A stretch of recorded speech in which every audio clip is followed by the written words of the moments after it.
Hi friends, പുതിയൊരു സ്റ്റോറിയിലേക്ക് എല്ലാവർക്കും സ്വാഗതം. ഹാളിലേക്ക് ഇരുട്ട് അരിച്ചരിച്ച് വന്നുകൊണ്ടിരുന്നു. സ്റ്റാൻലിയുടെ ചുരുട്ടിനകത്തെ കനൽക്കുത്തിന് തിളക്കം കൂടി. അയാൾ എന്തോ മറന്നുപോലെ ചുമരിനരികെ നിൽക്കുകയാണ്. സോഫയ്ക്കടുത്തേക്ക് തിരികെ വരുമ്പോഴേക്കും അയാൾക്ക് ഓർമ്മ തിരികെ കിട്ടി.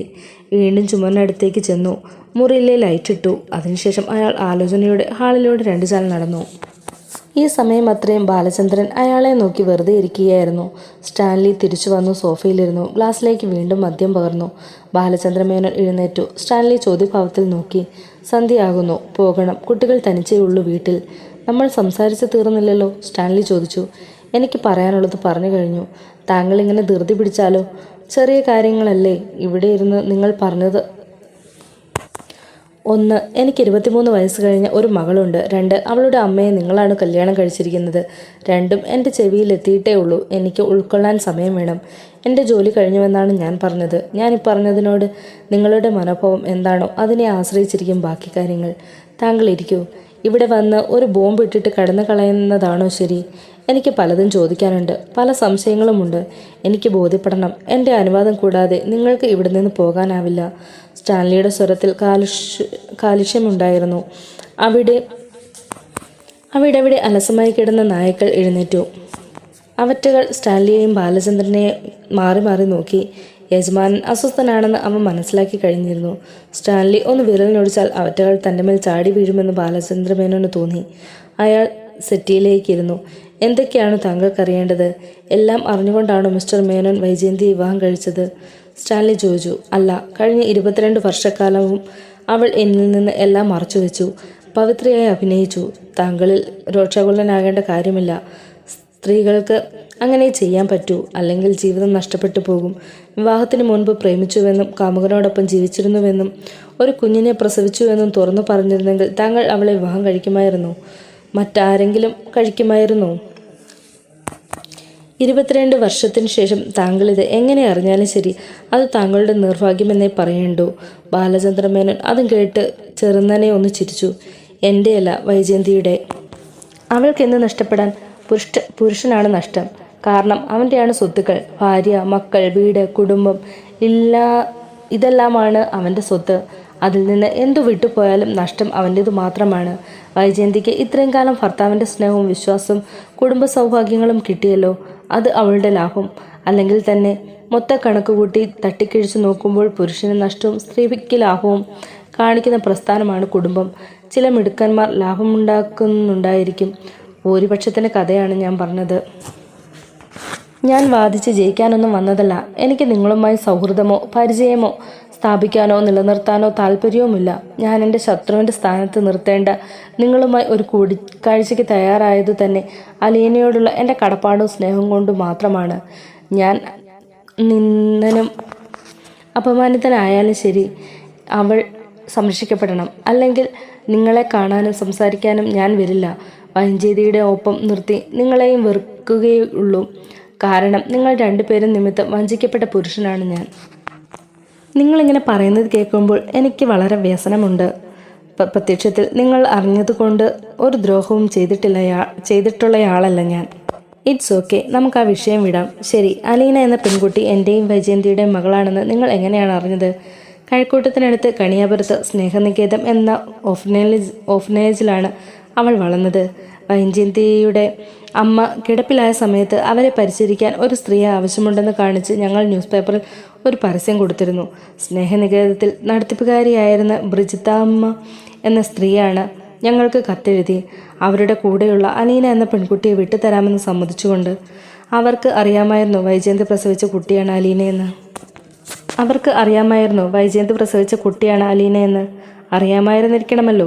ആ സ്ത്രീ വൃക്കരോഗം ബാധിച്ച് അത്യാസന്ന നിലയിലായിരുന്നു. മരിക്കുന്നതിന് മുമ്പ് അവർ അലീനയോട് പറഞ്ഞു, നിന്നെ ഞാൻ അയക്കുന്നത് നിന്നെ പ്രസവിച്ച അമ്മയുടെ വീട്ടിലേക്കാണ്. പക്ഷെ ആ രഹസ്യം ഒരു കുടുംബം തകർക്കുന്ന ഒന്നായതിനാൽ ഒരിക്കലും മറ്റാരും അറിയാൻ ഇടയാവരുതെന്നും ബ്രിജിത്താമ്മ മരിച്ചു. സ്നേഹനികേതത്തിലെ അന്തേവാസികൾ പല ഓർഫനേജുകളിലേക്ക് ചിതറിപ്പോയി. അലീന എൻ്റെ വീട്ടിലെത്തി. എനിക്കും വൈജയന്തിയും ഞങ്ങളുടെ മക്കൾക്കും അവൾ വെറുമൊരു വേലക്കാരി മാത്രമായിരുന്നു.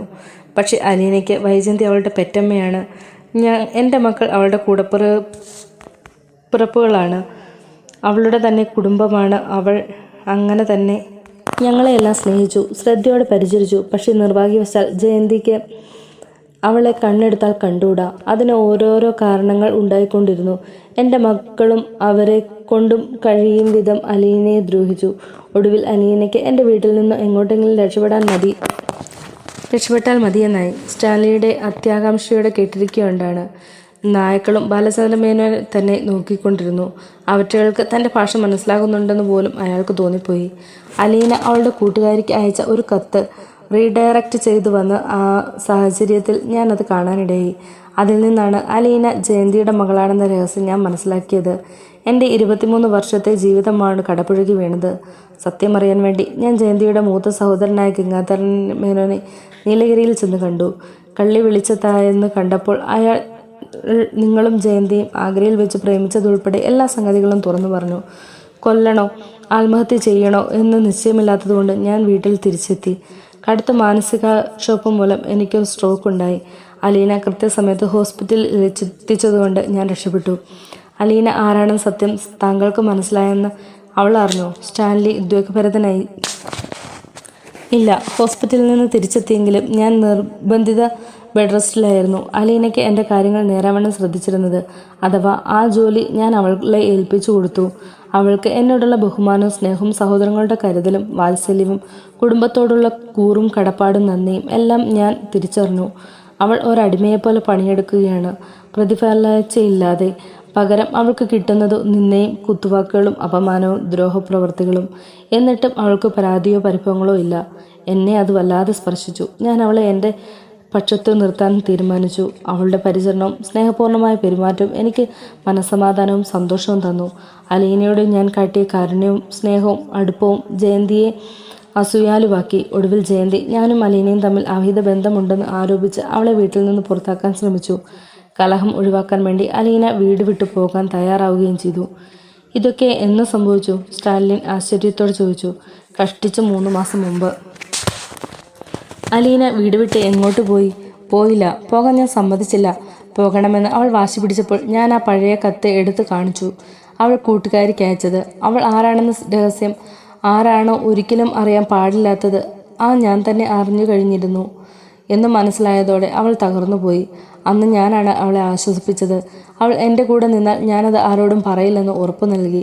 വാസ്തവത്തിൽ എനിക്കും പിടിച്ചു നിൽക്കാൻ അവളുടെ പിന്തുണ അത്യാവശ്യമായിരുന്നു. ജയന്തിയെ തോൽപ്പിക്കാൻ എൻ്റെ കൈവശം ഒരേയൊരു ആയുധമേ ഉള്ളൂ, അത് അലീനയാണ്. ആ ആയുധം ഞാൻ കൈവിട്ട് കളയുകയില്ലെന്ന് തീരുമാനിച്ചു. ഒപ്പം ഞാൻ അവളെ എൻ്റെ മകളെപ്പോലെ തന്നെ സ്നേഹിച്ചു. അവൾക്ക് ഞാൻ അച്ഛനായി. അച്ഛ എന്നാണ് അവൾ എന്നെ വിളിക്കുന്നതും. അലീനയെ പറഞ്ഞയക്കാൻ ഞാൻ സമ്മതിക്കില്ലെന്ന് കണ്ടപ്പോൾ വൈജയന്തി വീട് വിട്ടിറങ്ങിപ്പോയി. അവൾ ഡ്രൈവ് ചെയ്ത കാർ ആക്സിഡൻറ്റിൽ പെട്ടു. 2 മാസത്തോളം ഹോസ്പിറ്റലിലായിരുന്നു. ഇപ്പോൾ ഹോസ്പിറ്റലിൽ നിന്ന് ഇറങ്ങി പാളയത്തിൽ തന്നെ ഒരു വാടക വീടെടുത്ത് തനിച്ച് താമസിക്കുന്നു. എന്നാൽ അവളുടെ ആങ്ങളമാർ വാടക വീട്ടിൽ നിന്ന് തിരിച്ച് എൻ്റെ വീട്ടിലേക്ക് കൊണ്ടെത്തിച്ചു. അലീനയുള്ള വീട്ടിൽ അവൾ താമസിക്കില്ല എന്ന വാശിയിലായിരുന്നു. അലീനയെ ഞാൻ പറഞ്ഞയച്ചില്ലെങ്കിൽ അവൾ വിവാഹമോചനത്തിന് കുടുംബകോടതിയെ സമീപിക്കുവാനും തീരുമാനിച്ചിരിക്കുന്നു. ബാലചന്ദ്രമേനോൻ പറഞ്ഞു നിർത്തി. സ്റ്റാൻലി അല്പസമയം ചിന്താതീതനായിരുന്നു. അലീനയെ പറഞ്ഞയക്കാൻ നിങ്ങൾ തയ്യാറല്ലേ? ഞാൻ പറഞ്ഞല്ലോ, അലീനയാണ് എൻ്റെ പിടിവിളി. അവളെ വിട്ടുകളയുന്നത് ഞാൻ ജയന്തിയോട് തോൽക്കുന്നതിന് തുല്യമാണ്. എന്നിട്ടും അലീന വീട് വിട്ട് പോയിക്കൊള്ളാമെന്ന് പറഞ്ഞപ്പോൾ ഞാനത് സമ്മതിച്ചു. അവളുടെ അപേക്ഷ നിരസിക്കാൻ വയ്യാത്ത കടപ്പാട് അവളോടുള്ളത് കൊണ്ട് മാത്രം. പല ആപത്ഘട്ടങ്ങളിൽ നിന്നും എന്നെയും എൻ്റെ കുട്ടികളെയും രക്ഷപ്പെടുത്തിയത് അലീനയാണ്. അവരുടെ തെറ്റുകൾ ബോധ്യപ്പെടുത്തി കൊടുക്കുകയും അവരെ തിരുത്തി നിർവഴിക്ക് കൈപിടിച്ച് നിർത്തിയതും അവളാണ്. അവൾ സ്വന്തം സഹോദരിയാണെന്ന സത്യം എൻ്റെ മക്കൾ 3 പേർക്കും അറിയില്ല. എന്നിട്ടും അവർ സ്വന്തം ചേച്ചിയെപ്പോലെ സ്നേഹിക്കുന്നു, അനുസരിക്കുന്നു. ഞങ്ങൾ അവളോടൊപ്പം എപ്പോഴും ഉണ്ടാവണമെന്ന് ആഗ്രഹിക്കുന്നു. പക്ഷേ ജയന്തിക്ക് അവളെ വീട്ടിൽ നിന്ന് പുറത്താക്കിയേ പറ്റൂ. അലീന പോകുന്നില്ലെങ്കിൽ ഞാനുമായുള്ള വിവാഹബന്ധം വേർപ്പെടുത്തുക എന്നതാണ് ജയന്തിയുടെ തീരുമാനം. പക്ഷേ ഞാൻ കാരണം ഒരു കുടുംബം എങ്ങനെ പിളർന്നു പോകുന്നത് കാണാൻ അലീനയ്ക്ക് ഇഷ്ടമല്ല. അലീനയുടെ ജന്മരഹസ്യം വൈജയന്തിയെ അറിയിച്ചാൽ ഈ പ്രശ്നത്തിന് പരിഹാരമായില്ലേ?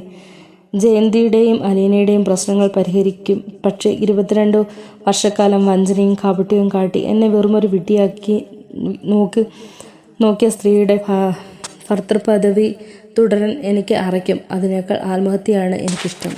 ഇപ്പോഴും താങ്കൾ വിവാഹബന്ധം വേർപ്പെടുത്തിയിട്ടില്ലല്ലോ. വൈജയന്തിയുടെ ഭർത്താവ് എന്ന സ്ഥാനത്തു തന്നെയല്ലേ? അതെ, പക്ഷേ രഹസ്യത്തിൻ്റെ താക്കോൽ എൻ്റെ കയ്യിലാണ്. എന്തുകൊണ്ടാണ് ഞാൻ ജയന്തിയെ വെറുക്കുന്നതെന്ന് അവൾ ഇരിക്കുന്നതിൽ ഒരു സുഖമുണ്ട്. സ്വന്തം മകളാണെന്നറിയാതെ അവൾ വെറുക്കുന്ന പെൺകുട്ടിയെ സംരക്ഷിക്കുന്നതിലും ഒരാനന്ദം എനിക്ക് കിട്ടുന്നുണ്ട്. അതിൻ്റെ ഒരു പ്രതികാരമാണ്. സ്റ്റാൻലി വിസമ്മഭാവത്തിൽ മുഖം അങ്ങോട്ടും ഇങ്ങോട്ടും മെല്ലെ ചലിപ്പിച്ചു. മധ്യവയസ്സ് കഴിഞ്ഞ ഈ പ്രായത്തിൽ ഇത്തരം വികാരങ്ങൾക്ക് എന്തെങ്കിലും അർത്ഥമുണ്ടോ ബാലചന്ദ്രമേനോൻ? നിങ്ങൾക്കും മധ്യവയസ്സ് കഴിഞ്ഞില്ലേ? വികാരങ്ങൾക്ക് അർത്ഥമില്ലാത്ത പ്രായമായതുകൊണ്ട് നിങ്ങളുടെ ഭാര്യയോ മക്കളെയോ നിങ്ങൾ ഏത് പുരുഷന് വേണമെങ്കിലും വിട്ടുകൊടുക്കുമല്ലോ, ഇല്ലേ? മുഖത്തടിച്ചതുപോലെയായിരുന്നു ബാലചന്ദ്രമേനോൻ്റെ ചോദ്യം. സ്റ്റാൻലിയുടെ മുഖം ചുവന്നു. നിങ്ങളുടെ ചോര ഒന്ന് തിളച്ചു പൊന്തിയത് ഞാൻ കണ്ടു. സ്വന്തമെന്നൊരു വികാരം ഈ പ്രായത്തിലും നിങ്ങൾക്കുണ്ട് അല്ലേ? അതുപോലെ 22 വർഷക്കാലം സ്വന്തമെന്ന് കരുതിയ ഒരു സ്വത്ത് സ്വന്തമായിരുന്നില്ല എന്ന് മനസ്സിലാക്കിയവനാണ് ഞാൻ. നിങ്ങൾ ചോദിച്ച ചോദ്യത്തിൻ്റെ പൊരുൾ എനിക്ക് മനസ്സിലായി. പകയും വെറുപ്പുമെല്ലാം വെടിഞ്ഞ് ജയന്തിയോട് ക്ഷമിച്ച് എല്ലാവരും കൂടി ഒന്നിച്ചിരുന്ന് ഓണസദ്യയൊക്കെ ഉണ്ട് സന്തോഷത്തോടെ കഴിഞ്ഞുകൂട് എന്നല്ലേ? ജയന്തിയോട് ഞാൻ ക്ഷമിച്ചേനെ. അവൾ സ്വമേധയാ എല്ലാം തുറന്നു പറഞ്ഞിരുന്നെങ്കിൽ. ഏറ്റു പറയുന്ന കുറ്റത്തിന് ക്ഷമ കണ്ടുപിടിക്കപ്പെടുന്നത് തെറ്റിന് ശിക്ഷയാണ് പരിഹാരം. സ്റ്റാൻലി അല്പം മുറുക്കത്തിലിരിക്കുകയാണ്, സംസാരിക്കുന്നില്ല.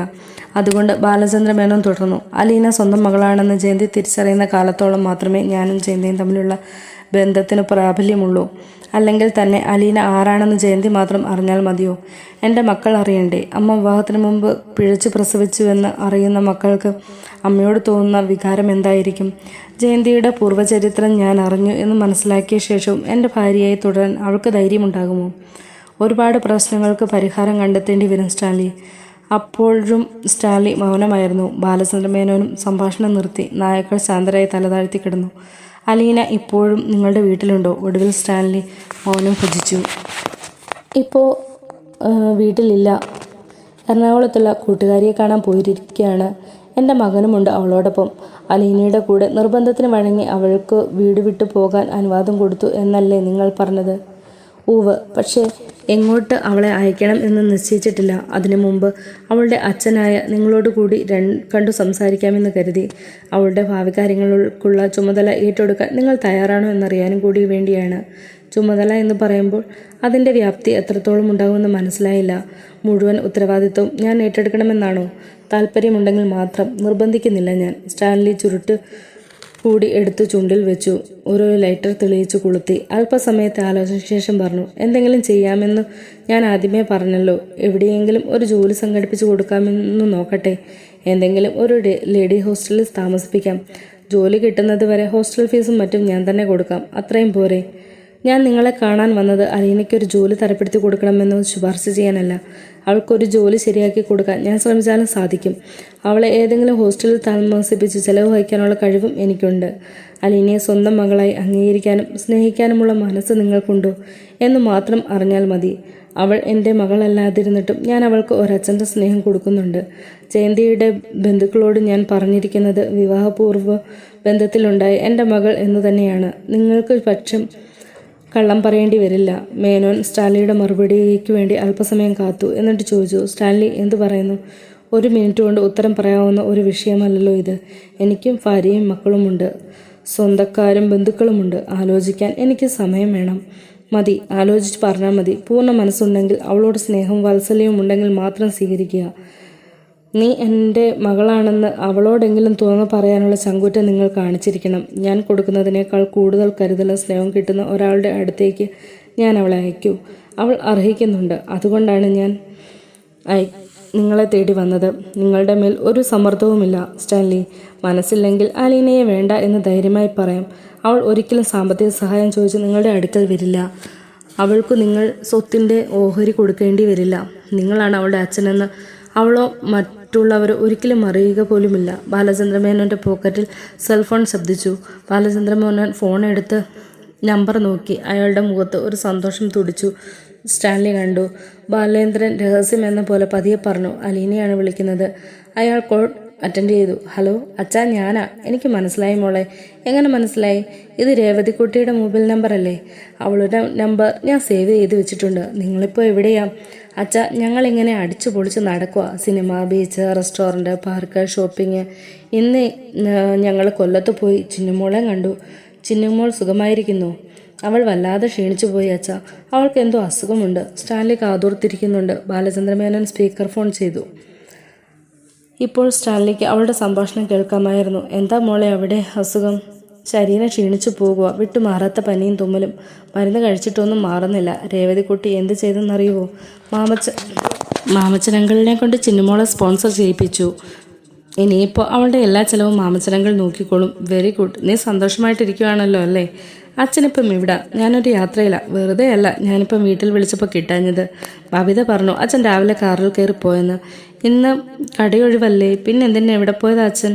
ബാലേന്ദ്രൻ പറഞ്ഞു. സ്റ്റാൻലിയെ നോക്കിയിട്ട് പറഞ്ഞു. കുളത്തൂപ്പുഴ. കുളത്തൂപ്പുഴയോ? അത് അഞ്ചലിനോടടുത്തല്ലേ? അവിടെ ഒരു ഓർഫനേജ് ഉണ്ട്. എന്താ അതിൻ്റെ പേര്? ഞാൻ അങ്ങ് മറന്നു. ഏത് നാട്ടിൽ ചെന്നാലും നിനക്ക് പരിചയമുള്ള ഒരു സ്ഥാപനം മാത്രമേ ഉള്ളൂ, ഓർഫനേജ്. എൻ്റെ ബന്ധുവീടല്ലേ അച്ഛാ ഓരോരോ ഓർഫനേജും. സ്റ്റാൻലിയുടെ ഹൃദയത്തിലെവിടെയോ ഒരു വാൾമുന കുത്തിയൊടിഞ്ഞു. ഓർഫനേജുകളാണ് അവളുടെ ബന്ധുവീടുകൾ. അച്ഛൻ എന്താ മിണ്ടാത്തെ? അച്ഛൻ എന്താ കുളത്തുപുഴ പോയത്? ഇവിടെ നായ്ക്കളെ സ്വന്തം മക്കളെപ്പോലെ വളർത്തുന്ന ഒരാളുണ്ട്. അയാളെ കാണാൻ. ആരാ അച്ഛത്? ഞാൻ കൊടുക്കാം, നേരിട്ട് സംസാരിക്കുക. ബാലേന്ദ്രമേനോൻ ഫോൺ സ്റ്റാൻലിയുടെ നേർക്ക് നീട്ടി. സ്റ്റാൻലി ഒരു നിമിഷം നിശബ്ദനായിരുന്നു. പിന്നെ അറച്ചറച്ചു കൈനീട്ടി ഫോൺ വാങ്ങി കാതോട് ചേർത്തു. 2 നിമിഷം മൗനമായിരുന്നു. അയാളുടെ നെറ്റിയിൽ വിയർപ്പ് പൊടിയുന്നുണ്ടായിരുന്നു. ഒന്ന് മുരടനക്കിയ ശേഷം അയാൾ ശബ്ദിച്ചു. ഹലോ. ഹലോ, ആരാ പറയുന്നേ? ആകാംക്ഷയും കൗതുകവും ബാലിക സഹജമായ നൈർമാല്യവും തുളുമ്പുന്ന ആ ശാന്തസ്വരം സ്റ്റാൻലിയുടെ മനസ്സിനെ കരിമ്പാറകൾക്കു മീതെ ഒരു തിരയടിച്ചു കയറി. ആഗ്രയ്ക്കടുത്ത് സഞ്ജയ് പ്ലേസിലെ വാടക വീട്ടിൽ വൈജയന്തിയുടെ മടിയിൽ തലവെച്ച് കിടക്കുകയാണ് താൻ. അവളുടെ വയറ്റിലെ വലതുഭാഗത്ത് പെട്ടെന്നൊരു മുഴ പ്രത്യക്ഷപ്പെട്ടു. ഇതാ ഇവിടെ നോക്ക്. വൈജയന്തി തൊട്ട് കാണിക്കുന്നു. താൻ അവിടേക്ക് മുഖം ചേർക്കുന്നു. Hello hello.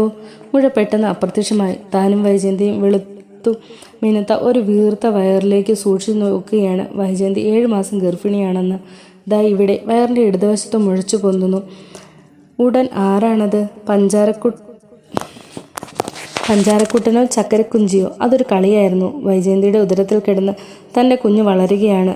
ദിവസവും എണ്ണി കണക്ക് കൂട്ടി വെച്ചിട്ടുണ്ട്. ഇനി 1 മാസവും 8 ദിവസവും വൈജയന്തിയുടെ വയറ്റിലേക്ക് നോക്കിയിരുന്നാൽ ഇങ്ങനെ ചില ഭാഗങ്ങൾ മുഴിച്ചു വരുന്നത് കാണാം. വയറ്റിൽ കിടക്കുന്ന കുഞ്ഞ് ചവിട്ടി കുതിക്കുന്നതോ തിരിഞ്ഞു മറിഞ്ഞു കിടക്കുന്നതോ ആണെന്ന് വൈജയന്തി പറയും. ഹലോ. ഒന്നും മിണ്ടുന്നില്ലല്ലോ. അലീനയുടെ സ്വരം സ്റ്റാൻലിയെ ഞെട്ടിച്ചു. ഹലോ, അയാൾ ശബ്ദിച്ചു. ആരാണെന്ന് പറഞ്ഞില്ലല്ലോ.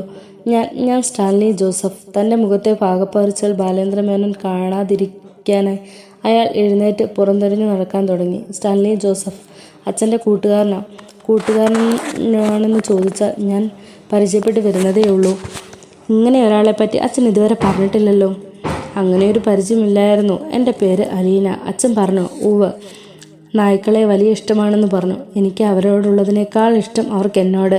അങ്ങനെയല്ല, നായ്ക്കൾക്ക് അവരെ സ്നേഹിക്കുന്നവരെ തിരിച്ചറിയാം. നായ്ക്കൾക്കും 6th സെൻസ് ഉണ്ട്. അതറിയുമോ? അതൊന്നും എനിക്കറിയില്ല.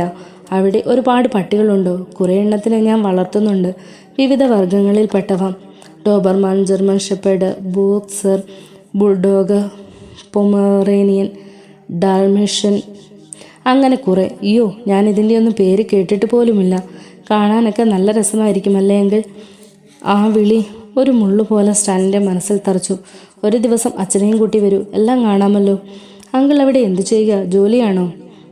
ഞാൻ നായ്ക്കളെ വളർത്തുന്നു. പിന്നെ ഇവിടെ എനിക്കൊരു ചെറിയ തോട്ടമുണ്ട്. അച്ഛനൊന്ന് കൊടുക്കുമോ? പെട്ടെന്ന് അവൾ സംഭാഷണം അവസാനിപ്പിച്ചതുപോലെ സ്റ്റാലിന് നിരാശ തോന്നി. ഇതുവരെ അയാൾ വേറെ ഏതോ ലോകത്തായിരുന്നു. അയാളുടെ കാതുകളിലേക്ക് ശാന്തവും നിർമ്മലവുമായ ഒരു ശബ്ദം മുഴുകിയെത്തിക്കൊണ്ടിരുന്നു. അത് അയാൾ ഒരിക്കലും കണ്ടിട്ടില്ലാത്ത, ജീവിച്ചിരിപ്പുണ്ടെന്ന് തന്നെ അറിയാത്ത അയാളുടെ മകളുടെ ശബ്ദമായിരുന്നു. ഫോൺ ബാലചന്ദ്രമേനോന് തിരികെ കൊടുത്തു. സ്റ്റാൻലി സോഫയിലേക്ക് ഇരുന്നു. അയാൾ വികാരാധീനനാണ്. മേനോന് മനസ്സിലായി. ഫോണിലൂടെ അലീനയോട് ഏതാനും വാക്കുകൾ സംസാരിച്ച ശേഷം ബാലചന്ദ്രൻ തിരിച്ചു വിളിക്കാം എന്ന് പറഞ്ഞ് കോൾ കട്ട് ചെയ്തു. എന്നിട്ട് സ്റ്റാൻലിയെ നോക്കി. എനിക്ക് തിരിച്ചു പോകാൻ സമയമായി. നിങ്ങൾ വളരെ ആലോചിച്ചിട്ട് ഒരു മറുപടി പറഞ്ഞാൽ മതി. എനിക്ക് തിടുക്കമൊന്നുമില്ല. ഇനി അഥവാ ഒരു മറുപടിയും പറഞ്ഞില്ലെങ്കിലും വിരോധമില്ല. സ്റ്റാൻലി ഒന്നിളകിയിരുന്നു. അവളെ താങ്കൾ ഇങ്ങോട്ടൊന്ന് കൂട്ടിക്കൊണ്ടു വരുമോ? എനിക്കൊന്ന് കാണാൻ. ഇല്ല. അവൾ കാണാൻ ഉള്ളവളാണോ? മറ്റുള്ളവരുടെ മുമ്പിൽ അഭിമാനത്തോടെ നിർത്താൻ പറ്റുമോ എന്നൊക്കെ നോക്കണമായിരിക്കും നിങ്ങൾക്ക്. നിങ്ങൾ നായ്ക്കളെ വാങ്ങുന്നത് അതിൻ്റെ സൗന്ദര്യവും ഗുണനിലവാരവും നോക്കിയായിരിക്കുമല്ലോ. എനിക്ക് വൈജയന്തിയെ ജനിച്ച മക്കൾ എങ്ങനെയിരിക്കുമെന്ന് ഏകദേശം എനിക്ക് ഊഹിക്കാൻ പറ്റും. കാണാനുള്ള ആഗ്രഹം കൊണ്ടാണ് ഞാൻ കാണണമെന്ന് പറഞ്ഞത്. സോറി, ഒരു പട്ടി വളർത്തൽക്കാരൻ മാത്രമായിട്ട് നിങ്ങളെ അലീനയ്ക്ക് പരിചയപ്പെടുത്താൻ എനിക്ക് ഒട്ടും താല്പര്യമില്ല. നിങ്ങൾ തമ്മിൽ കണ്ടുമുട്ടുമ്പോൾ അവൾ അറിയണം നിങ്ങളാണ് അവളുടെ അച്ഛനെന്ന്. സ്റ്റാൻലി ധർമ്മസങ്കടത്തിലായി. ബാലചന്ദ്രമേനോൻ എഴുന്നേറ്റ് പോക്കറ്റിൽ നിന്ന് ഒരു കാർഡ് എടുത്ത് സ്റ്റാൻലിയുടെ ടീപ്പോയിൽ വെച്ചു. എൻ്റെ അഡ്രസ്സും ഫോൺ നമ്പറും ഇതിലുണ്ട്. താല്പര്യമുണ്ടെങ്കിൽ മാത്രം വിളിക്കാതെയും ഇരിക്കാം. Okay, C U. സ്റ്റാൻലി എഴുന്നേറ്റ് നിൽക്കുമ്പോഴേക്കും മേനൻ നടന്നു കഴിഞ്ഞിരുന്നു. സ്റ്റാൻലി പിന്നാലെ ചെന്നു. നായ്ക്കൾ അയാളെ അനുഗമിച്ചു. ബാലചന്ദ്രൻ ചെന്ന് കാറിൽ കയറി. കാർ സ്റ്റാർട്ടാക്കി. ഇരുട്ടിനെ കീറി മുറിച്ചുകൊണ്ട് ഹെഡ്ലൈറ്റുകൾ തെളിഞ്ഞു. കാർ ഗേറ്റ് കടന്ന് പുറത്തേക്ക് നീങ്ങി.